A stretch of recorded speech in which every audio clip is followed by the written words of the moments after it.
다니시며 주가 두루 다니시며 일꾼 부르나 따르는 자 적도다. 오라 주의 사랑하는 익은 곡식을 어서 거두러 가자. 보내주소서 보내주소서. 재단 숯불에 입술에 대니 어찌 주저할까. 주여 나를 보내주소서. 주가 나를 부르시니 주가 나를 부르시니 언제 어디나 기뻐 가서 일하리. 주가 명령 내리실 때 능력 받아서 기뻐 거두리로다. 보내주소서 보내주소서. 재단 숯불에 입술에 대니 어찌 주저할까. 주여 나를 보내주소서. 주가 나를 부르시니 주가 나를 부르시니 언제 어디나 기뻐 가서 일하리. 주가 명령 내리실 때 능력 받아서 기뻐 거두리로다. 보내주소서 보내주소서. 재단 숯불에 입술에 대니 어찌 주저할까. 주여 나를 보내주소서 보내주소서 보내주소서. 재단 숯불에 입술에 대니 어찌 주저할까. 주여 나를 보내주소서.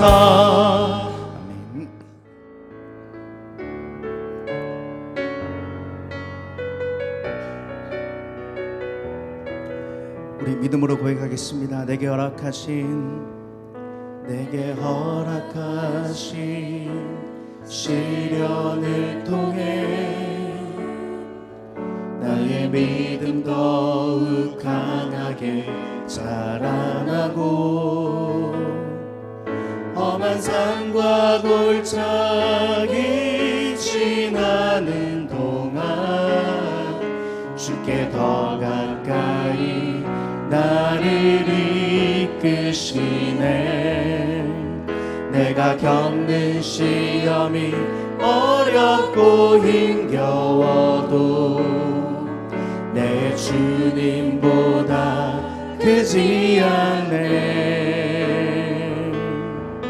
내 앞에 바다가 갈라지지 않으면 주가 나로 바다 위 걷게 하리. 나는 믿네. 주의 능력으로 내 삶 새롭게 되리. 나는 믿네. 주의 능력으로 담대히 나가리라. 주와 함께 싸워 승리하리라. 날마다 믿음으로 나 살아가리. 내게 허락하신 시련을 통해 나의 믿음 더욱 강하게 자라나고 험한 산과 골짜기 지나는 동안 주께 더 가까이 나를 이끄시네. 내가 겪는 시험이 어렵고 힘겨워도 내 주님보다 크지 않네. 내 앞에 바다가 갈라지지 않으면 주가 나로 바다 위 걷게 하리. 나는 믿네. 주의 능력으로 내 삶 새롭게 되리. 나는 믿네. 주의 능력으로 담대히 나가리라. 주와 함께 싸워 승리하리라. 날마다 믿음으로 나 살아가. 나는 믿네. 우리 두 손 들고 나는 믿네. 주의 능력으로 내 삶 새롭게 되리. 나는 믿네. 주의 능력으로 담대히 나가리라. 주와 함께 싸워 승리하리라. 날마다 믿음으로 나 살아가. 예수 산을 옮기시는, 예수 산을 옮기시는 내 주는 능력의 주. 그는 구원의 주. 영원한 구원의 창조자. 사망을 이기시고 예수 부활했네. 예수 산을 옮기시는 내 주는 능력의 주. 그는 구원의 주. 영원한 구원의 창조자. 사망을 이기시고 예수 부활했네. 예수 산을 옮기시는 내 주는 능력의 주. 그는 구원의 주. 영원한 구원의 창조자. 사망을 이기시고 예수 부활했네. 하나님께서 하늘 문 여시고 우리 한 사람 한 사람 만나주시는 이 예배 되기를 원합니다. 우리 여호와의 의를 고백하며 주께 나가겠습니다. 지극히 높은 주님의 낮이 성소로 들어갑니다. 세상의 신을 벗고서 주 보좌 앞에 엎드리니 내 주를 향한 사랑과 그 신뢰가 사그러져 갈 때 하늘로부터 이곳에 장막이 덮이네.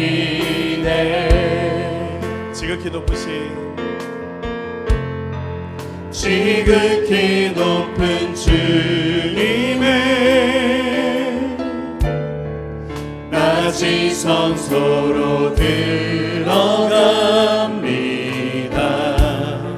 세상의 신을 벗고서 주 보좌 앞에 엎드리니 내 주를 향한 사랑과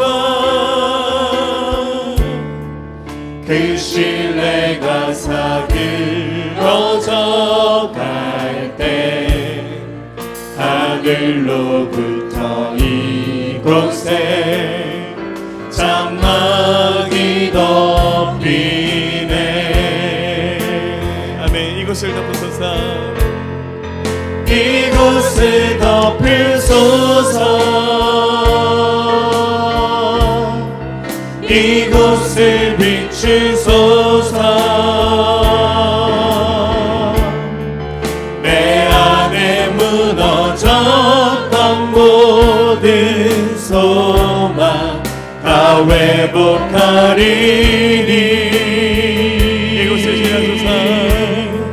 이곳을 지나소서. 이곳을 만지소서.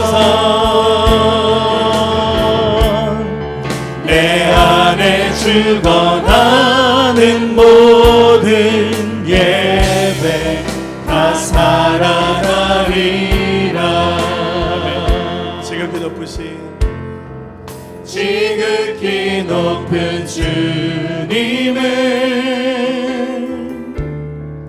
같이 성소로 들어갑니다. 세상의 신을 벗고서 주 보좌 앞에 엎드리. 자, 우리 손을 들고 고백합시다. 내 주를 향한 사랑과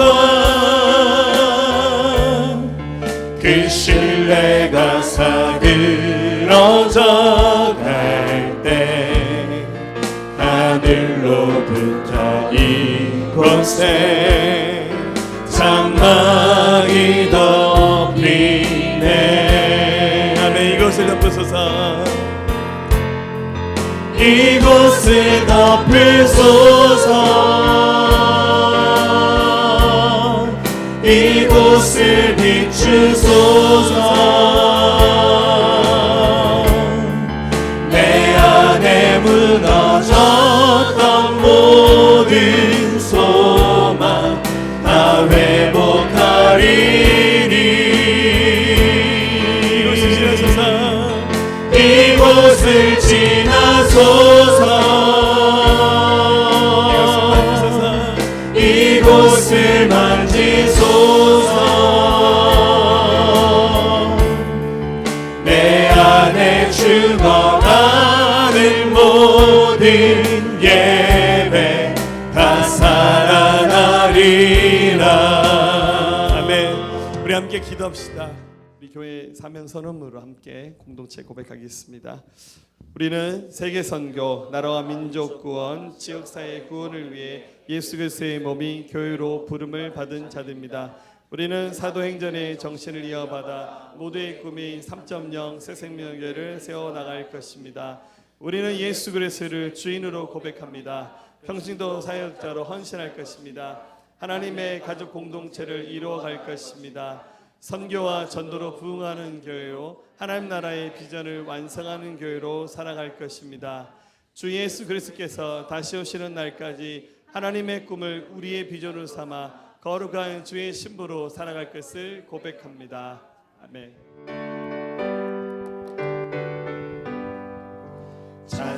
찬송하는 소리사 사랑 기뻐하도다. 하늘 아버지의 이름 거룩거룩하도다. 세상 사람 찬양하자. 거룩하신 하나님께 할렐루야 할렐루야 할렐루야 아멘. 하나님의 나라 권세 영원토록 있도다. 하나님의 영광 나라 거룩거룩하도다. 하늘 보좌 계신 주님 세상 주관하시도다. 할렐루야 할렐루야 할렐루야 아멘. 하나님의 크신 섭리 그 뜻대로 되도다. 우리 아버지의 뜻은 거룩거룩하도다. 주여 속히 임하셔서 기쁜 날을 주옵소서. 할렐루야 할렐루야 할렐루야 아멘. 한 주간도 우리들을 지키시고 보호하여 주신 은혜를 감사드립니다. 한 주간도 세상 가운데 살면서 제약된 우리들의 모습을 다시 돌아보며 십자가의 보혈로 정결케 되기를 원합니다. 부족하고 연약하지만 십자가의 사랑으로 아버지의 자녀 삼아 주셨으니 우리들을 통하여 영광 받으시는 귀한 예배 되게 하여 주시옵소서. 예배 가운데 성령님의 임재를 경험하는 시간 되게 하옵소서. 세상의 모든 일들과 소리들을 잠잠케 하시고 코람되어 하나님 앞에서 다시 우리들의 영혼육을 돌아보며 치유와 회복의 시간이 되게 하옵소서. 찬양 중에 우리들의 마음을 열게 하시고 말씀을 통해 주님을 만나게 하옵소서. 사랑하는 목사님, 날마다 영혼육을 강건케 하시고 마음의 소원들을 이루어 주시고 명철과 지혜로 우리들을 잘 이끌어 가시는 귀한 사역자로 삼아 주시옵소서.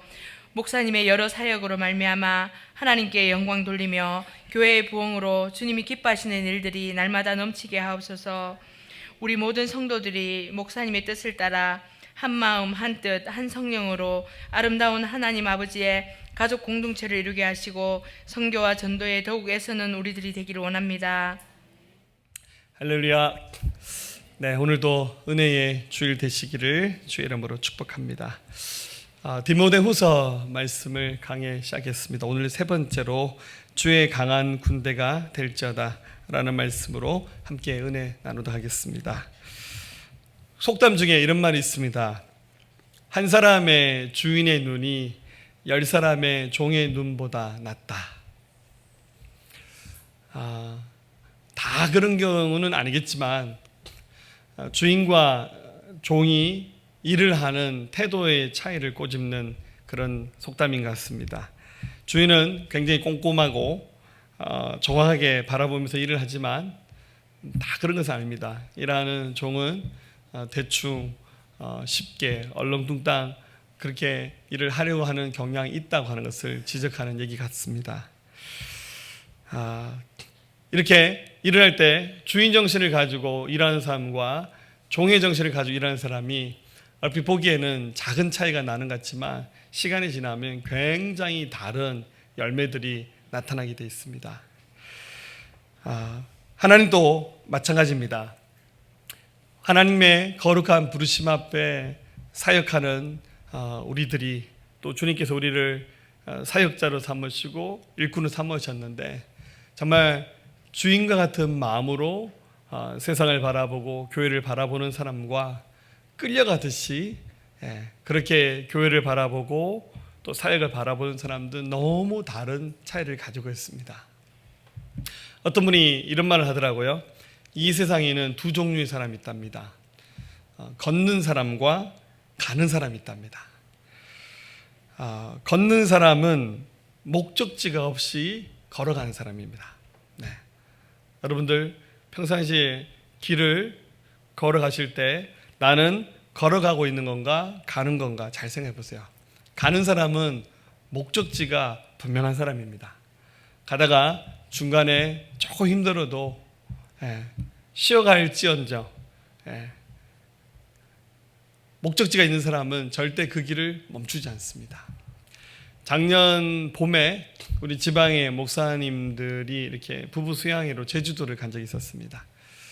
제가 그때 제주도를 가면서 그때 이제 제가 지방 회장이었으니까 그 일정을 저희랑 우리 지방 임원들 같이 짜면서 하루 일정을 한라산 등정하는 것으로 이렇게 짰습니다. 제가 한라산 한 번도 가본 적이 없었거든요. 그래서 제 생에 처음으로 한번 한라산을 등반해 보리라 이렇게 마음을 먹고 그 팀을 두 팀 나눠서 한라산 가실 분들과 그냥 구경 가실 분들, 다른 분들 구경 가시고 한 절반 정도가 한라산을 갔습니다. 저는 당연히 한라산을 선택을 했습니다. 근데 저희 도연이를 데리고 저희 세 식구가 우리 준이는 따라가지 못했고 한라산을 갔는데요. 제 인생 최고의 난관이었습니다. 그렇게 높은 산은 처음 올라가 봤습니다. 한 11시간, 12시간을 산을 탔거든요. 제가 이렇게 그 걸음걸이 스텝을 재는 그 스마트워치를 제가 하고 있어서 제가 그날 몇 걸음을 걷는지 확인을 했는데요. 제가 부끄럽지만 평상시에 만보 잘 못 걷거든요. 조금 부지런히 움직인 날 하루에 만보 걷고 못 걷는 날 하루 만보 못 걷는데 그날 제가 25만 걸음을 걸었습니다. 제 인생 최고의 날이었습니다. 할렐루야. 그래서 한라산 2번 가겠다 말은 못하겠다. 근데 정말 포기하고 싶은 마음도 있었지만 가족들 끌고 갔죠. 이 길이 갔다가 되돌아오는 길이었으면 중간에 포기하고 올 수 있었지만 우리 목사님들 되게 또 산 타시는 걸 좋아하셔서 이렇게 정상에 올라와서 반대편으로 내려가시는 거예요. 그러니까 어떻게 빼도 박도 못하고 차가 반대편에서 기다리고 있었어요. 그러니까 되돌아갈 수는 없고 무조건 산을 타야 했었습니다. 여러분, 삶을 그냥 걷듯이 인생을 보내고 계십니까? 어느 목적지를 향해서 가고 계십니까? 이것은 굉장히 작은 차이인 것 같은데 이 작은 차이가 우리 삶을 굉장히 다르게 바꿔놓습니다. 여러분, 교회 안에도 굉장히 많은 사람들이 있습니다.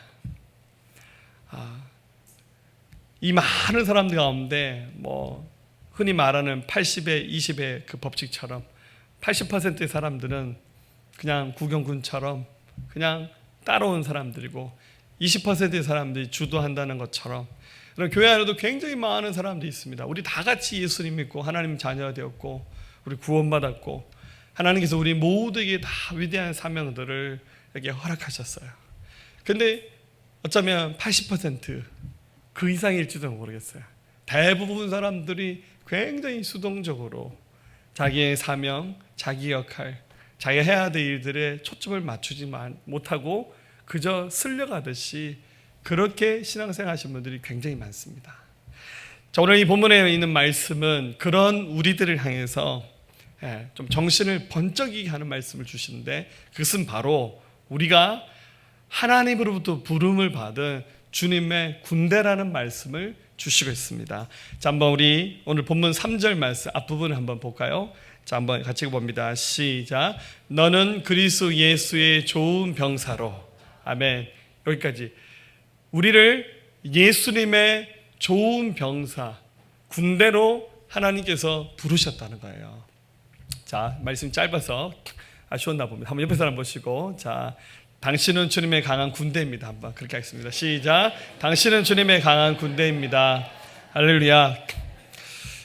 근데 여자분들은 이 세상에서 제일 싫어하는 게 군대 얘기입니다. 할렐루야. 남자분들이 군인 얘기, 군대 얘기 하면은 여자분들은 또 그 얘기 하나 그렇게 좋아하는 관심 분야는 아닙니다. 그런데 오늘 성경은 예수님을 믿게 된 우리에게 당신은 주님이 부르신 군대, 군인, 병사입니다라는 말씀을 주시고 있습니다. 여러분, 여기 군인이 어떤 삶을 사는지 대충은 다 아시죠? 여러분, 군인은 일반 사람과 다르게 혹독한 훈련을 통해서 전쟁이 일어났다든지 어떤 방어를 할 때 아주 능동적으로 효과적으로 그 일에 딱 맞게 준비된 사람들이 바로 군인입니다.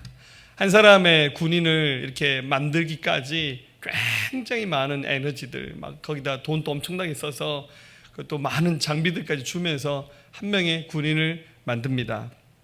군인들은 대체로 보면 육체적으로 고된 훈련을 받아서 강한 체력을 만들어 놓고 정신적으로도 좀 무장시켜서 죽음을 담보로 해서 이렇게 해야 되는 그런 순간에도 굉장히 두려워하지 않고 담대하게 움직이는 존재가 군인입니다.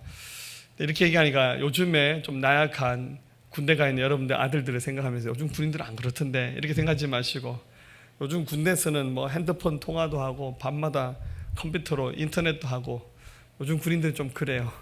그런 군인들 말고 막 특전사 같은 그런 군인 한번 생각해 보세요. 굉장히 군인은 일반 사람들보다 정신적으로 육체적으로 굉장히 무장되어 있고 긴장되어 있는 존재가 바로 군인입니다. 오늘 성경은 바로 예수를 믿게 된 하나님의 사람들에게 또 이 말씀을 받았던 디모데에게 너는 하나님께서 부르신 강한 군인이다 이렇게 말씀하고 있습니다. 오늘 이 말씀 속에서 이 말씀이 바로 나에게 주시는 말씀이라 생각하시고 여러분 다시 한번 강하게 준비되고 일어날 수 있는 그저 길을 아무런 목적지 없이 걸어가는 그런 수동적인 신앙생활하는 사람이 아니라 하나님이 예배하시고 준비하신 강한 하나님의 군인으로 군대로 일어나시기를 주의 이름으로 축원합니다. 세 가지를 나누겠습니다. 첫 번째는 하나님이 부르신 이 군인은 날마다 강해지는 사람이 되어야 됩니다. 자, 여러분 하나님께서 우리에게 맡기신 일들을 감당할 때 때로는 굉장히 우리 힘에 버거운 일들도 많이 있습니다. 하나님께서 이 일을 너무너무 잘 아시기 때문에 그 사역을 감당한 우리에게 너는 군인이다. 하나님의 군대라고 말씀하셨습니다.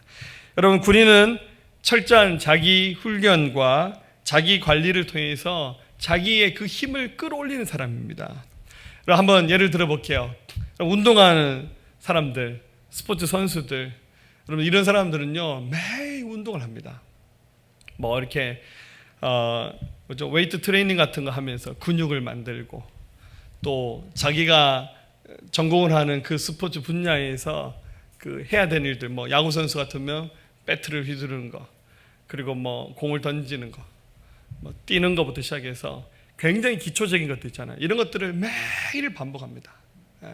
하루라도 운동을 하지 않으면 운동선수들이 배가 나오고 막 그럽니다. 여러분 이렇게 올림픽에서 금메달 따는 뭐 선수들, 뭐 월드컵에서 이렇게 축구 선수들, 이런 사람들 보세요. 배 나온 선수가 없어요. 할렐루야. 제가 볼 때 역기 선수 뭐 이런 거 아닌 이상은 운동 선수들은 다 날씬해요. 어찌 생각하면 그냥 저 사람들은 저런 몸매를 타고났나라고 말할 수 있겠지만, 사실 굉장히 먹는 거, 잠자는 거, 행동하는 거를 조절해요. 운동 선수 중에서 막 줄담배를 풀면서 운동한 사람들은 아마 거의 없을 거예요. 이렇게 폐활량도 조절해야 되니까 자기 스스로 절제를 하는 거예요. 술 마시는 것조차도 운동을 해야 되니까 막 절제하고 막 그러겠죠.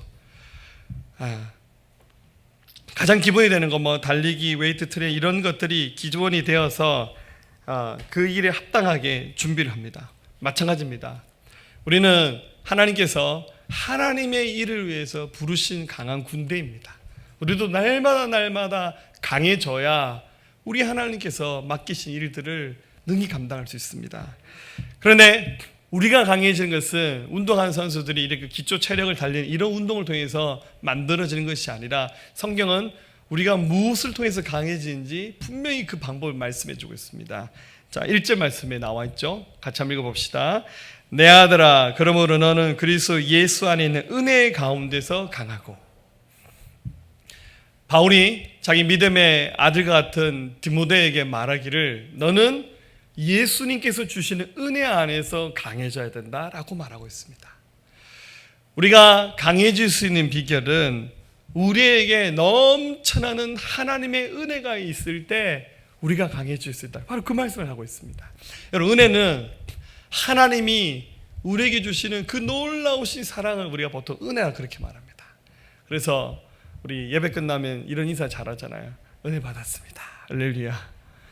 뭐 하나님의 은혜입니다. 이런 말 잘하잖아요. 그러니까 하나님께서 주시는 예상치 못했던 불가항적인 그 사랑을 느끼고 누린 순간, 이게 바로 하나님의 은혜구나. 어제 내가 막 운전하다가 교통사고로 죽을 뻔했는데 하나님의 은혜로 살아남았다. 질병 가운데서 허덕이고 쓰러져 있었는데 주께서 나의 병을 고치셨을 때, 이것은 바로 하나님의 은혜구나. 우리 그렇게 고백하지 않습니까? 매일매일 하나님께서 나를 도우시는구나. 하나님께서 나를 매일매일 붙잡고 계시는구나. 하나님이 나 잊지 아니하시고 내 기도 들어주시는구나. 이것을 막 순간순간 느낄 때마다, 기도가 응답될 때마다 이거 바로 은혜군요. 이렇게 고백합니다.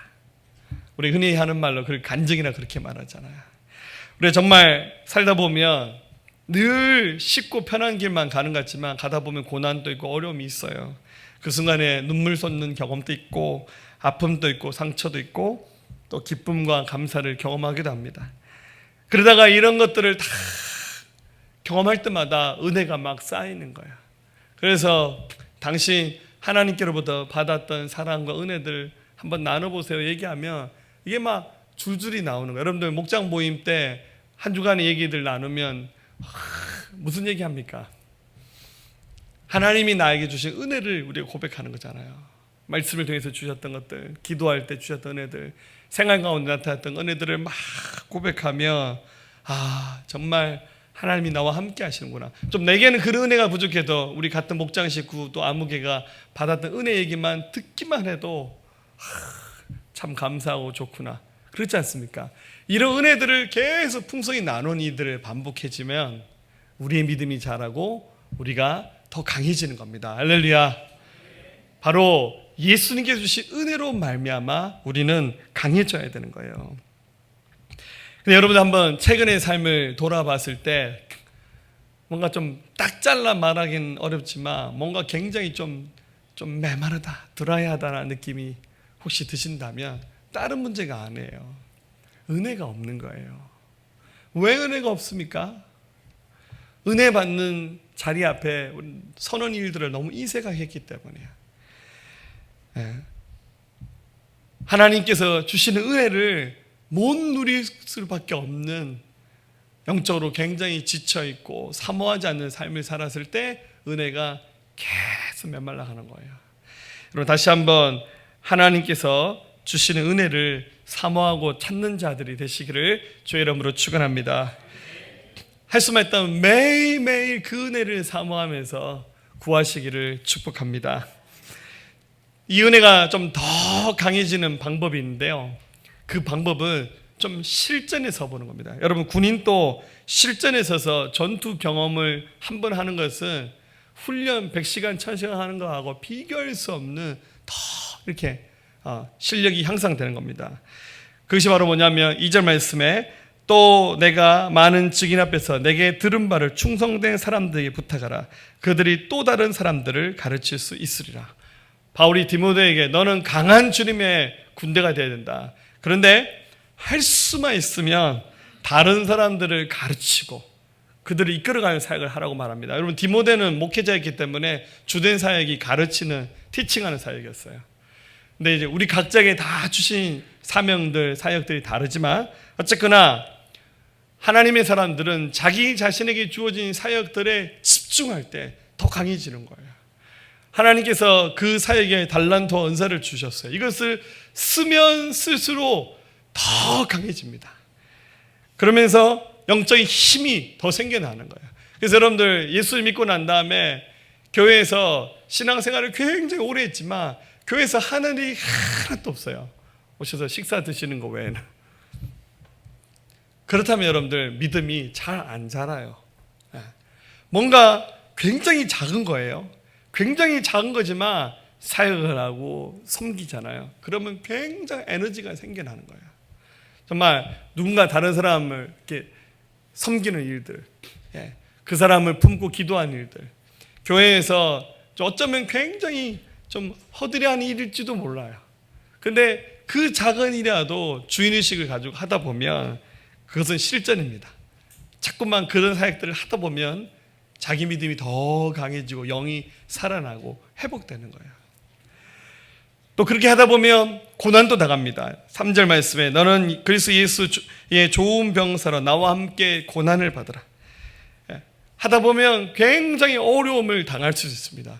근데 그 어려움만 끝나는 것이 아니라 그 고난을 통과할 때마다 자꾸만 믿음이 자라나고 더 강해지는 거예요. 할렐루야. 어쩌면 이것은 우리가 피해갈 수 없는 믿음의 정석인지도 몰라요. 자꾸 어떤 분들이 그렇게 말해요. 교회에 나와서 예수 믿으면 고난이 하나도 없어야 되고 어려움이 없어야 되는데 교회 와서 예수를 믿고 신앙생활 하는데도 중간중간 어려움을 겪거든요. 그럴 때마다 저도 좀 민망하고 좀 뭐랄까요, 마음이 안타깝잖아요. 저 사람이 좀 더 평탄한 길을 가고 쉬운 길을 가면 좋은데 자꾸만 넘어지고 깨질 일들이 막 일어나는 거예요. 그래서 그럴 때마다 하나님, 제가 기도발이 약해서 그런가 봅니다. 저 사람 좀 더 많이 품으면서 해야 돼요. 이것은 제 입장에서 하는 말이에요. 그러나 하나님의 더 큰 섭리와 계획은 뭐겠습니까? 그 사람 더 강하게 해서 더 점이 크게 붙잡으시면서 주님의 큰 일에 그 사람을 쓰고 싶은 거예요.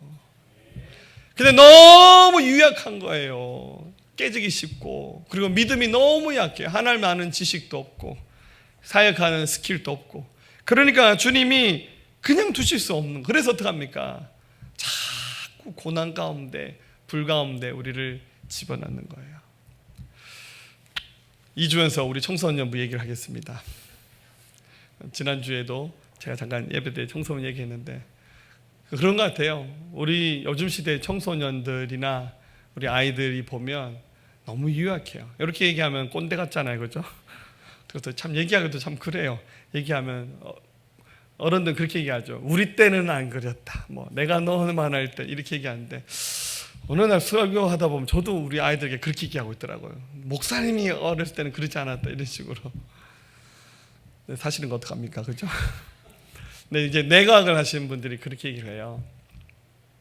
이게 어릴 때부터 고생을 많이 한 사람들은 그 전두엽 이런 부분들이 굉장히 발달하면서 독립심이라든지 어떤 자주성 이런 것들이 굉장히 많이 발전해서 어린 나이도 흔히 하는 말로 철이 빨리 든다 그러는 거죠. 고생하는 사람은 철이 빨리 든다 그러잖아요.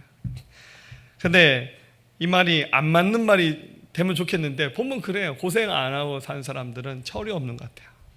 그러니까 요즘에 청소년들은 그런 것 같아요. 뭐 부모님들이 다 해주잖아요. 우리 애들이 뭐 어른들보다 더 좋은 핸드폰 쓰고 옷도 막 좋은 거 사 입고 부모님들이 다 해줘요. 다 해줍니다. 원하는 거 다 들어줘요. 그러니까 우리 아이들은 그들이 생각하는 세상은 어떤 세상인지 모르겠어요. 죄송합니다. 저보다 좀 더 연배가 많으신 분들, 뭐 정말 한국 전쟁을 겪어보셨고 그 옛날에 그저 보릿고개를 경험해 보셨던 분들이 생각하는 세상은 제가 생각하는 세상은 좀 더 다르실 것 같아요. 그분들이 봤을 땐 제가 좀 더 철이 없는 사람인지 모르겠어요. 고난과 어려움이 꼭 나쁜 것만은 아닌 것 같아요. 이런 것이 있었기 때문에 오늘의 여러분들을 만들어냈고 또 믿음도 마찬가지입니다. 많은 어려움들을 통과하는 이유는 하나님이 여러분들을 더 강한 주의 군대로 쓰시기 위한 주의 훈련입니다. 할렐루야. 여러분들 그 가운데서 은혜를 찾으세요.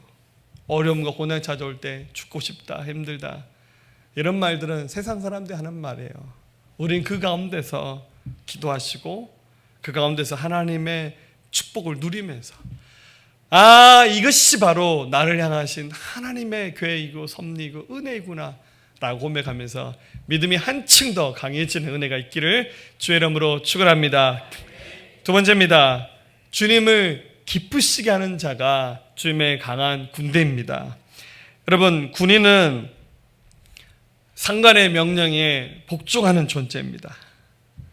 자기 생각이 있고 자기의 계획이 있고 또 자기의 목숨을 소중히 여기는 마음이 있다 할지라도 사령관이 군인에게 명령을 하면 군인은 절대 토를 다지 않고 상관의 말에 복종해야 됩니다. 이 질서가 깨지면 그건 절대 군인이 아닙니다. 군대가 아닌 거죠. 마찬가지입니다. 우리는 예수 그리스도를 총사령관으로 우리 주님을 대장으로 모시는 하나님의 군대가 된 사람들입니다. 그래서 하나님의 명령에 복종하고 순종하는 것을 가장 기쁘게 여기면서 하나님께서 가장 원하신 일들이 무엇인지를 생각한 자들이 되어야 됩니다. 4절 말씀, 병사로 복무하는 자는 자기 생활에 얽매인 자가 하나도 없으니 이는 병사로 모집한 자를 기쁘게 하려 함이라. 자기 생활에 자기 삶에 매여서는 안 됩니다. 주인 되시고 대장 되신 하나님께서 우리에게 명령하실 때 명령입니다. 해도 되고 안 해도 되는 선택의 문제가 아니라 주의 말씀은 명령이에요. 주의 말씀에는 오직 복종과 순종밖에 없는 겁니다. 왜냐하면 우리는 하나님이 부르신 군대이기 때문에 그래요. 그래서 그 명령에 복종하고 순종하는 겁니다. 할렐루야. 사사 가운데 기드온이라는 사람이 있었습니다. 기드온이 이웃의 적들과 전쟁을 치를 때 32,000명을 데리고 나가서 전쟁을 치렀습니다. 근데 하나님께서 기드온에게 하신 말씀이 기드온아, 사람들이 너무 많다. 병사의 숫자를 줄여야겠다. 사실 32,000명 데리고 나가서 싸워도 이기기 힘든 상대였습니다. 하나님께서 하신 말씀은 오합지졸의 군대가 아니라 소수정예 준비된 믿음의 군대를 원하셨어요. 그래서 기드온이 하나님의 말씀 그대로 말합니다. 사사기 7장 3절, 이제 너는 백성의 귀에 외쳐 이르기를 누구든지 두려워서 떠는 자는 길라산을 떠나 돌아가라 하라시니 이에 돌아간 백성이 22,000명이요 남은 자가 10,000명이더라. 32,000명 중에서 기드온이 말합니다. 두려워하는 자는 다 돌아가라고. 그랬더니 3분의 2가 돌아가면서 10,000명이 남았습니다. 근데 하나님 하실 말씀이 10,000명도 많다. 더 추스려야 한다고. 그래서 기드온은 어떻게 합니까? 호숫가로 그 10,000명을 데려가서 쉬게 하면서 물을 마시게 할 때 물을 그 호숫가에다 머리를 대고 물을 먹는 사람과 손으로 물을 떠서 먹는 사람을 구분합니다. 그랬더니 손으로 물을 떠서 먹는 자가 300명이었습니다. 이유는 여러분 전쟁 중입니다. 긴장 상태에 있어야 되는데 나머지 병사들은 그냥 호숫가에다 목말랐으니까 머리를 이렇게 머리를 쳐박고 그냥 물을 마신 거예요. 딱 300명만 긴장하면서 있었어요. 그래서 말하기를 300명 빼고 나머지는 다 돌아가라고. 딱 300명만 나왔습니다. 이게 바로 기돈의 300용사입니다. 이들을 데리고 나가서 32,000명을 가지고도 싸워 이길 수 없는 적을 하나님께서 이기게 하셨어요. 하나님이 원하신 것이 무엇이겠습니까? 준비되어 있는 하나님을 기쁘시게 해드릴 수 있는 사람을 찾으시는 거예요. 여러분, 사도 바울이 선교사로 부름받았습니다. 세계 최초의 1호 선교사입니다. 바울과 바나바를 1호 선교사로 하나님께서 세우셔서 그를 이제 아시아와 유럽으로 복음을 전하는 하나님의 종으로 쓰셨어요. 그 많고 많은 사람 가운데 하나님께서 바울을 선택하셨어요. 바울이 선교사가 되자마자 결단한 것이 있습니다. 그게 바로 뭐냐면 결혼을 포기하는 거였습니다. 그럼 바울은 평생 독신으로 살았습니다. 여러분, 성경 전체를 읽어보면 하나님께서 바울들은 한 번도 너는 독신으로 살아라고 말씀하신 적이 없어요. 여러분, 이런 음성은 함부로 듣는 것이 아닙니다. 할렐루야. 그런데 하나님께서 독신으로 살아라고 하신 사람도 있어요. 예레미야에겐 결혼하지 말라고 하셨어요. 그러니까 하나님의 어떤 섭리가 있었죠. 근데 바울한테는 바울아 너 결혼하지 마라고 말씀하신 적이 없었어요. 근데 바울이 스스로 결혼할 수 있는 권한을 포기를 했어요. 왜냐하면 자기 사명이 선교사잖아요. 이제 지금이야 이제 선교사의 삶도 이렇게 포맷이 나왔지만 그때 당시 선교사의 삶에 모델이 없잖아요. 선교사는 평생 이방의 땅을 돌아다니면서 사는 사람입니다. 선교사로서 결혼을 해서 가정을 꾸렸다면 굉장히 나쁜 아빠가 될 거예요. 할렐루야. 그렇지 않겠어요? 뭐 한번 나가면 언제 들어올지 몰라요. 처자식 내버리고 그냥 다니는 거예요. 그러니까 바울은 스스로 결혼할 수 있는 권한을 포기합니다. 알겠습니까? 주님을 더 기쁘시게 하는 일에 초점을 맞췄습니다. 또 잘못 은혜 받고 나도 오늘 독신으로 살리라 이러지 마시고 할렐루야. 바울이 이렇게 말합니다. 갈라디아서 1장 10절에 이제 내가 사람들을 좋게 하랴 하나님께 좋게 하랴 사람들에게 기쁨을 구하라. 내가 지금까지 사람들의 기쁨을 구하였다면 그리스도의 종이 아니다. 나는 사람의 기쁨을 구하지 않고 하나님의 기쁨을 구하겠다. 이게 바로 그리스도의 종으로 살아간 자의 자세입니다.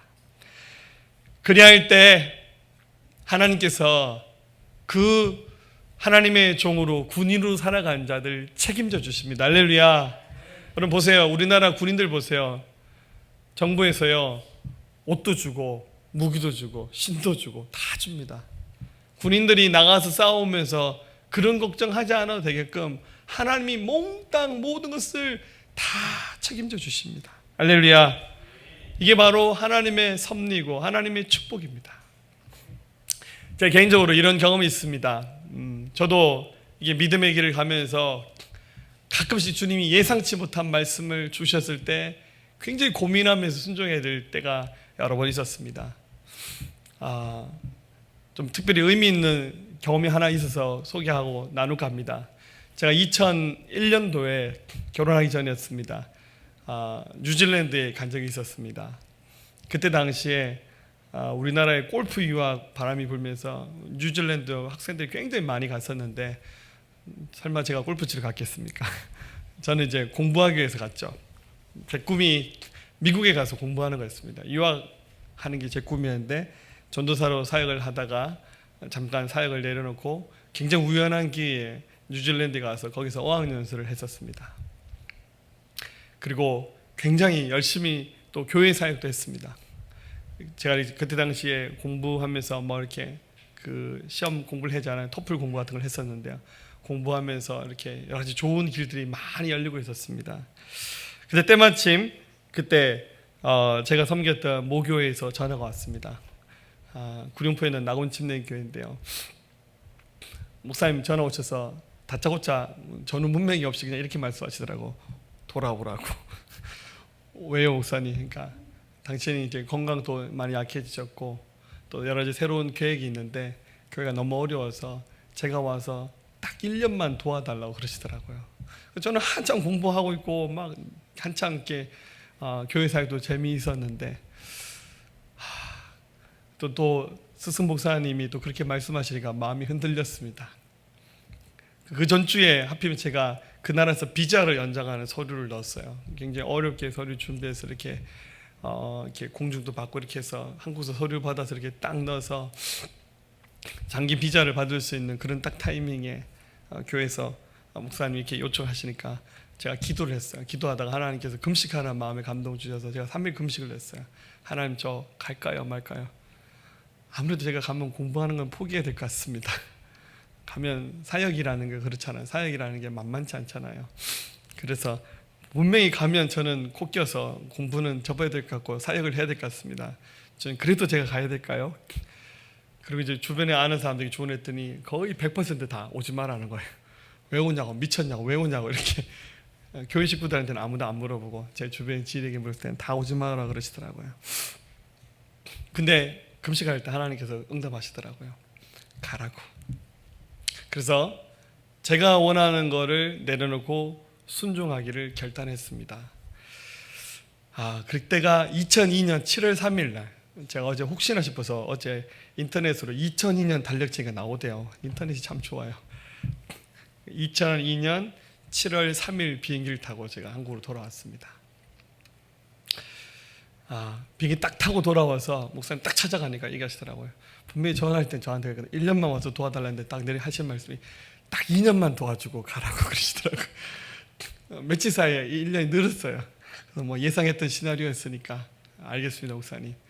2년 후에는 제가 하고 싶은 거 다 할 수 있도록 해주세요. 알았다. 2년 후에 네가 뭐 개척을 하든지 유학 가든지 네 하고 싶은 데 다 하라고. 알겠습니다. 약속만 꼭 지키세요. 그리고는 제 모교에서 사역을 시작했습니다. 2년 후에 어떤 일이 일어난 줄 아시죠? 2년 후에 목사님 은퇴해버리셨어요. 할렐루야. 제가 그 교회에서 담임 목사가 됐습니다. 제가 원했던 시나리오는 전혀 아니었죠. 근데 딱 한 가지였습니다. 하나님이 기뻐하시는 일에 내 삶을 드리자. 그것을 삶의 모토로 삼아서 왔습니다. 어쩌면 순종하지 않았으면 어떻게 됐을까요? 뉴질랜드에서 계속 살든지 혹시 제가 유학 갔을지 모르죠. 근데 감사한 건요, 제 꿈이 이루어졌어요. 할렐루야. 제가 그때 공부를 하려고 했는데 잘 기회가 안 이루어졌는데 2019년 오늘이 9월 9일 8일이죠. 내일이 9월 9일이죠. 근데 제가 새로 공부를 시작하게 되는데 내일부터 공부를 시작합니다. 할렐루야. 자랑질입니다. 할렐루야. 감사하게 미국에 있는 그 미드웨스턴이라고 하는 우리 교단 신학교인데 인턴십 과정으로 한국에서 미국에서 이렇게 교차로 하는 과정이 있는데 거의 한 20년 만에 제 꿈이 이루어지는 것 같습니다. 하나님이 하게 하셨다고 믿습니다. 제가 일부러 찾아왔어요. 꿈은 이루어진다. 대한민국. 제가 드리고 싶은 요지는 뭐냐면요, 제가 경험했던 은혜의 간증이잖아요.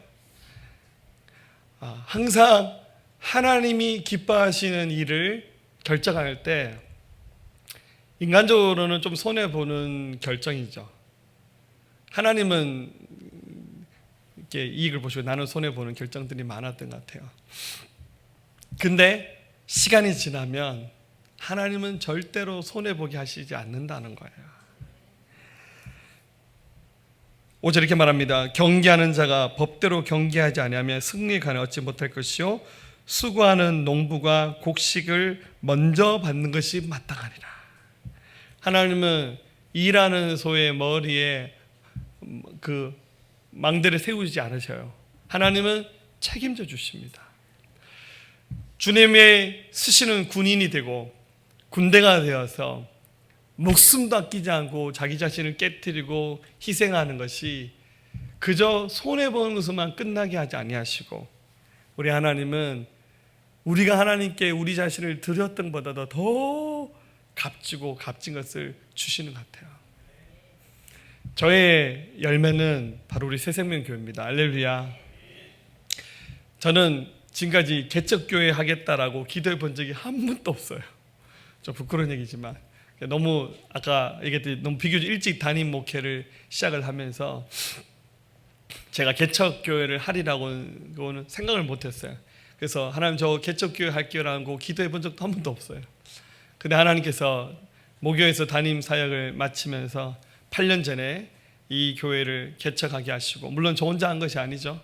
또 많은 우리 개척자의 정신을 가지고 함께 했던 많은 분들이 함께 희생하면서 여기까지 오게 하셨는데, 늘 뒤돌아보면 매 순간마다 내 욕심을 생각하고 내 정욕을 쫓아가서 하는 일들은 늘 실패할 수밖에 없었던 것 같아요. 그런데 그 순간 믿음을 가지고 하나님을 기쁘시게 하는 일들을 분별하면서 순종했을 때 항상 하나님은 책임져 주셨던 것 같아요. 마태복음 6장 32절 33절, 이는 다 이방인들이 구하는 것이라 너희 하늘 아버지께서 이 모든 것이 너에게 있어 할 줄을 아시니라. 그러니 너희는 먼저 그의 나라와 그의 의를 구하라. 그리하면 이 모든 것을 너에게 더하게 하시리라. 시편 37편 4절, 여호와를 기뻐하라. 그가 내 마음의 소원을 내게 이루어 주시리라. 할렐루야. 하나님이 기뻐하신 일을 선택하고 순종하는 주님의 강한 군대가 되시기를 축복합니다. 마지막 세 번째입니다. 모든 일에 예수 그리스도를 기억하고 그분을 생각하는 강한 군대가 되시기를 바랍니다. 8절, 내가 전한 복음대로 다윗의 시로 죽은 자 가운데서 다시 살아나신 예수 그리스도를 기억하라. 하나님의 군대는, 하나님의 은혜를 받은 자들은 은혜 받고 난 이후에 그 다음부터는 은혜 주신 주님을 생각하는 거예요. 여러분, 어린아이들은 절대 엄마 생각하지 않아요. 지가 배고프면 울고 지가 힘들면 울고 뭐 그냥 땡깡만 부리지 우리 엄마 아빠가 피곤하겠구나 그런 생각하지 않아요. 부모님에게 뭔가 달랄 때 부모님의 돈주머니 사정을 생각하지 않아요. 그냥 사달라 그러고 필요하다고 뗐습니다. 근데 아이들이 점점 철이 들면 어떻게 됩니까? 아, 우리 엄마 아빠 힘들겠구나, 우리 부모님 고생 많이 하시구나 그러면서 철이 들잖아요. 그렇지 않나요? 하나님의 군대는 점점 강해지고 주님을 기쁘시게 하는 것을 생각하면서 모든 초점이 은혜를 주신 주님께로 초점이 모아지는 거예요. 마음이 점점 주님께 가는 거예요. 주님이 무엇을 원하실까? 주님이 무엇을 기대하실까? 주님이 내게 원하시는 삶이 뭘까를 생각하면서 그 일에 먼저 앞서서 움직이는 사람들입니다. 9절 10절에 복음으로 말미암아 내가 죄인같이 매이는 데까지 고난을 받았으니 하나님의 말씀 매이지 아니하나. 그러므로 내가 택감 받은 자를 위하여 모든 것을 참음은 그들도 그리스도 예수 안에 있는 구원을 영원히 영광과 함께 받게 하려 합니다. 바울이 이 고난을 참고 이겼던 이유는 예수님을 생각하면서, 비록 나는 매이는 상태, 감옥에 들어와 있으니까, 하지만 하나님의 말씀은 매이지 않는다. 그런 더 삶의 초점들을 주님께 맞추면서 까짓거 죽는 거 두려워하지 않습니다. 11절, mit보다 이 말이야 우리가 주와 함께 죽었으면 또 함께 살 것이다. 죽으면 죽으리라. 그런데 주님이 죽게 하지 않고 죽으면 죽으리라 했는데, 주님께서 죽으리라 하면 살게 하신 은혜로 그의 삶을 이끄시고 인도하신 것을 그가 경험한 겁니다. 이게 바로 주님의 군대입니다. 주님께 초점이 모아지는 겁니다. 제발 부탁입니다. 너무 많은 시간과 또 공간과 삶 가운데서 우리 그리스도인들이 주님 생각을 너무 안 하는 것 같아요. 주님 이 시대에 무엇을 원하고 무엇에 관심을 갖고 계신지 알지 못할 뿐더러 관심이 1도 없이 그냥 살아가는 사람들이 대부분인 것 같아요. 대부분이 다 자기 만족, 자기 행복, 자기 일신의 문제들, 거기만 관심이 있어요. 우리가 절대 그렇게 살지 않았으면 좋겠어요. 하나님이 원하신 일에 초점을 맞추고 생각하면 주님이 그 사람을 불러서 쓰지 않을 수가 없어요. 왜냐하면 그 사람은 하나님의 마음을 가지고 하나님 원하시는 데 초점을 맞추고 있거든요. 그래서 주님이 역사하실 수밖에 없는 겁니다. 말씀 마치겠습니다. 유명 알렉산더 대왕의 얘기입니다. 페르시아와 전쟁을 하고 있었습니다. 그런데 이 군대를 이끌고 가고 있는데 어느 날 가만히 살펴보니까 자기 수하에 있는 군인들이 마치 패전한 군인들처럼 메가리가 하나도 없이 힘 빠진 채 이 산을 넘고 있었습니다. 그래서 알렉산더가 왜 내 군인들이 이렇게 힘이 없나 유심히 살펴봤더니 다른 이유가 아니었습니다. 앞서 다른 곳에서 전투를 하면서 승리를 했어요. 거기서 승리의 그 전리품들을 취했어요. 막 금은 보석들 막 취해서 가만히 보니까 군인들이 밖에 나가서 싸울 생각은 안 하고 전부 다 딴 생각을 하는 거예요. 그래서 이 알렉산더 말하기를 전부 다 몸에 지니고 있는 그 전리품들 다 가지고 오라고. 금은 보석이든 뭐든지 다 모아놓고 그거를 그 병사들이 보는 앞에서 다 태워버립니다. 그런 정신을 가지고는 절대 이길 수 없다고. 그 전리품들 전부 다 태워버리고 난 다음에 그리고는 그 군대가 다시 한번 재무장하면서 가면서 그 다음 전쟁에 승리를 했다는 겁니다. 아침에 어느 인터뷰를 봤습니다. 그저께 세계 청소년 야구 대회가 있었는데 우리나라가 일본하고 이렇게 해서 뭐 이기고 했다 그러더라고요. 마지막에는 미국하고 경기하며 져서 이렇게 탈락했다고 하는 그런 뉴스를 봤습니다. 짜릿한 승부가 있었는데요. 근데 그 감독님이 인터뷰한 것을 봤습니다. 마지막 경기에 져서 감독님 화가 나서 그냥 인터뷰 안 하고 가는 거를 기자가 붙잡아서 그래도 한 말씀 하시라고 했더니 감독님이 속에 있는 얘기를 하는데 그 야구 선수들이 이렇게 나중에 잘하면 나중에 프로 선수로 지명을 당해서 가잖아요. 그런데 하필이면 이 팀들을 소집해서 막 경기를 시작할 무렵에 그 우리나라 프로 야구에서 그 선수 지명을 했대요. 이렇게 누구는 뽑혀가고 누구는 안 뽑혀가고. 그러니까 경기를 딱 시작하기 전에 이미 선수들 한 절반은 무슨 프로 선수에 가는 사람, 안 가는 사람들. 가는 애들은 마음이 완전 들떠있고 안 가는 애들은 완전 기죽고.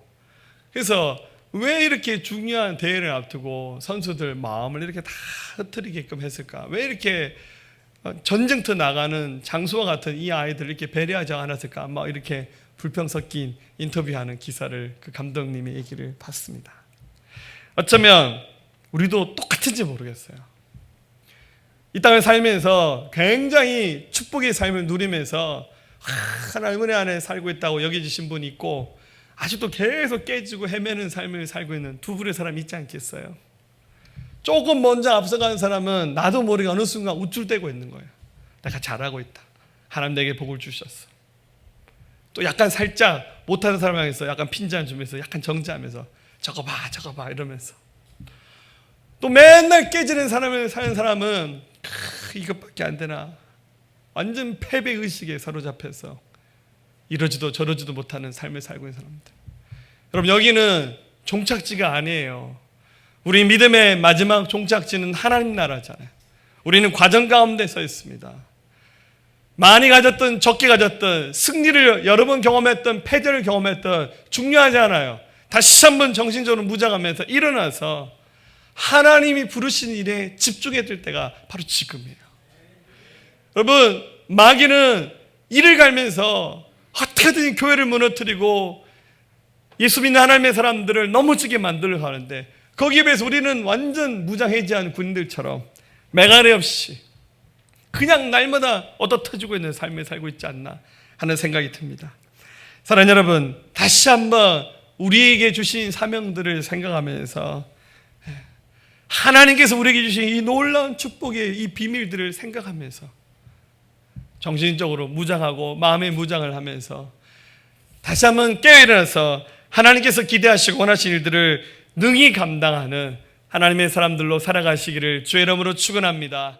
하나님께서 우리를 깨우시기 원합니다. 여러분들 잠자는 영을 깨우셔서 하나님 일에 준비된 여호와의 강한 군대가 되시기를 축복합니다. 영원한 주님의 십자가, 영원한 주님의 십자가 사랑 우리 재촉하시네. 복음 들고 예루살렘 향해 일어나 너 거침없이 나아가라. 영원한 주님의 십자가의 사랑, 영원한 주님의 십자가 사랑 우리 재촉하시네. 복음 들고 예루살렘 향해 일어나 너 거침없이 나아가라. 오직 고난 핍박이 와도 우리 믿음 더욱 견고해 선포하리. 하나님 나라 주님의 교회 승리하리라. 주님의 명령 따라, 주님의 명령 따라 한국교회 일어나리라. 죽음 앞에서라도 돌아서지 않으리. 부흥의 불길 따라 성경 한국 일어나리라. 우리 주님 다시 오실 때까지 영원한 주님의 영원한 주님의 십자가 사랑 우리 재촉하시네. 자, 우리 손들 고백합시다. 복음 들고 예루살렘 향해 일어나 너 거침없이 나아가라. 오직 고난 핍박이 와도 우리 믿음 더 견고해 선포하리. 나라 선포하리. 하나님 나라 주님의 교회 승리하리라. 주님의 명령 따라 한국교회 일어나리라. 죽음 앞에서라도 돌아서지 않으리. 불길 따라 성경 한국 일어나리라. 우리 주님 다시 오실 때까지 모든 거나 모진 고난 핍박이 와도 우리 믿음 더 견고해. 아멘. 선포하리. 하나님 나라 주님의 교회 승리하리라. 아멘. 주님의 명령 따라 한국교회 일어나리라. 죽음 앞에서라도 돌아서지 않으리. 불길 따라 성경 한국 일어나리라. 우리 주님 다시 오실 때까지 주님의 명령 따라, 주님의 명령 따라 세계교회 일어나리라. 죽음 앞에서라도 돌아서지 않으리. 불길 따라 세계교회 일어나리라. 우리 주님 다시 오실 때까지 우리 주님 다시 오실 때까지 우리 주님 다시 오실 때까지. 아멘. 할렐루야. 우리 반드시 이길 겁니다. 여러분들 세상과 싸우시고 여러분 자신과 싸워 이기면서 승리하시기 바랍니다. 아멘. 우리 박수치며 찬양할까요?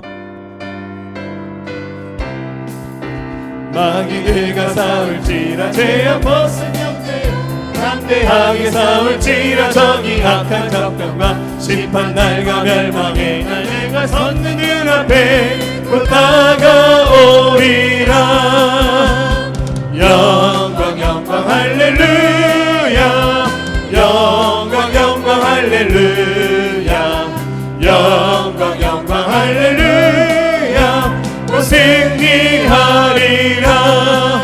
마귀들과 싸울지라 제여 보스 형제여 도망치는 무리들을 향한 접근 아닌가 벌써 도로 더러운 죄 모두 떨쳐버리고 주 예수 붙들라 영광 영광 할렐루야 영광 영광 할렐루야 영광 영광 할렐루야 곧 승리하리라 마귀들과 싸울지라 죄야 벗은 형제야 구주 예수 그리스도 피신 팔을 벌리고 너를 도와주시려고 서서 기다리시니 어서 나오라 영광 영광 할렐루야 영광 영광 할렐루야 영광 영광 할렐루야 곧 승리하리라